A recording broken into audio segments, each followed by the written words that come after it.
Well, hey worship leaders, today I want to talk to you about one of those unwritten expectations that comes along with our territory, and I'm also going to give you a few ideas for how you can make everyone around you better.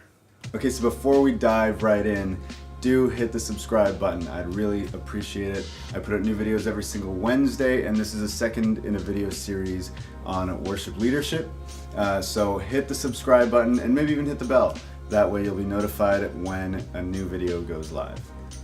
So I was a worship pastor for 3.5 years at a church of about 120, and now I'm one of a few volunteer worship leaders at the church where my wife and I are currently attending.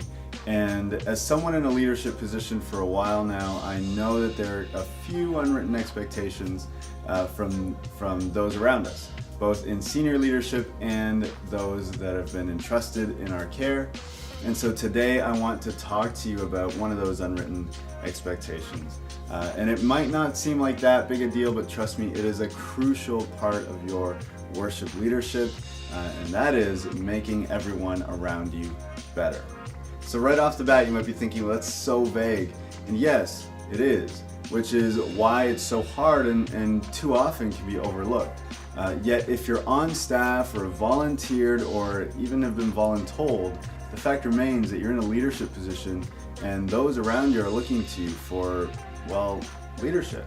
So despite what you might think, being a worship leader, whether on staff or volunteer, has a lot less to do with being a skilled vocalist or instrumentalist and a lot more to do with people management. Because at the end of the day, we all want great sounding teams full of joyful people that can't wait to serve next time, right? Okay, so what does that have to do with making those around you better? Well, quite simply, when you build those up around you, they're going to enjoy working with you a lot more. But building people up isn't just about walking around telling people they're the best and hoping they like you better for it. So how do we build people up? Let me give you a very real and practical example that worked for me. And that was to set realistic expectations of the sound that we're going to produce as a group, as well as being specific but encouraging when giving musical direction. So regardless of whether you're at a small church or a large church, you are working primarily with volunteers. So you can't show up to rehearsal and expect to sound like your favorite record or your favorite worship band.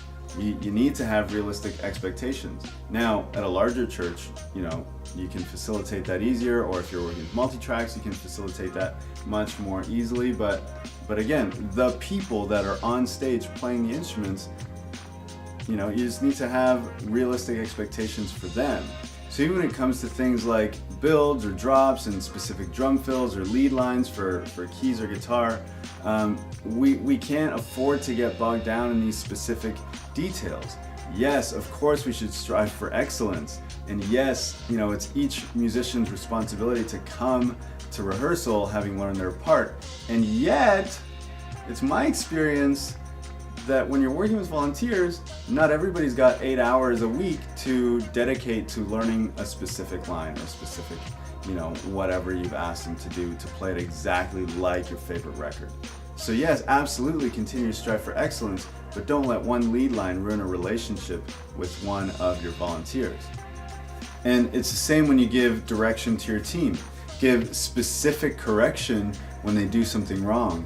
But celebrate them so much more when they do something right. All right, so we all know that sometimes you have to stop midway through a song to give some correction or make some changes, but also on many occasions I remember stopping just to point out how great somebody did something. Like keyboard player, whatever you just did there, that was amazing. Or drummer, or singer, or harmonies, or whatever, that was so good. And sometimes they didn't even know what they'd done. And sometimes I'm convinced that it was just a figment of my imagination. I heard something that wasn't actually there.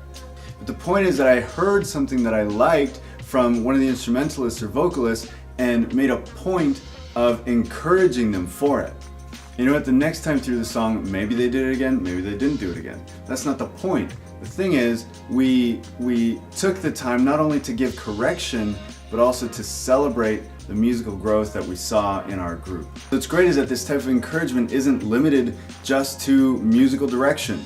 It can be translated into almost any area. So regardless of how you feel about your musical or your vocal ability, and yes, I know there are worship leaders out there who just don't feel confident in their ability. I know because I've met them and I've worked with them. But regardless of how you feel about that, about your musical ability, you can still encourage people in other ways. And it doesn't have to look the way that I would do it. In fact, it's probably better if it doesn't. But the point is to earnestly seek to encourage your volunteers. You know, another quick example that I can give you is from our times of pre-service prayer. You know, we just gather before service and we'd have a few moments of prayer as a worship band, and I'd normally get a few people to pray over the group, and I'd encourage everyone to do it, but normally I'd say, like, you know, 2 or 3 of us can lead, and I would close off the time. And we had a fairly quiet group, but I would encourage those who normally wouldn't pray out loud to do so. And I would just encourage the group to always, you know, maybe if you're not used to it, consider praying out loud over us today, because I don't know, maybe the Lord has a word of encouragement for us as a worship team through somebody who's not used to praying out loud.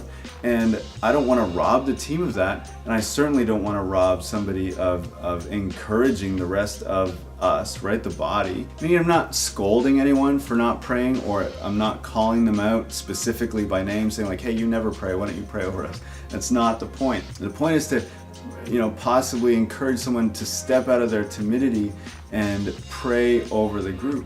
And not very often, but every once in a while you would hear a new voice. And it was always encouraging to me, and I hope to the rest of the group. Again, that's just another quick example of how you can encourage those around you. So really, making everyone better just comes down to encouraging the believers, encouraging your volunteers towards godly excellence, towards Christ-like behavior. So, how do you make everyone around you better?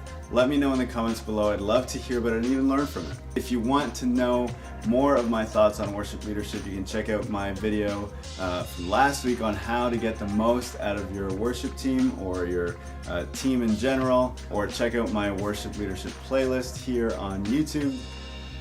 If you thought this video was helpful, I'd really appreciate it if you gave it a thumbs up and maybe even shared it with a friend. And if you like more videos like this one, you can subscribe to the channel. I put out new videos every single week. I'll see you on the next one.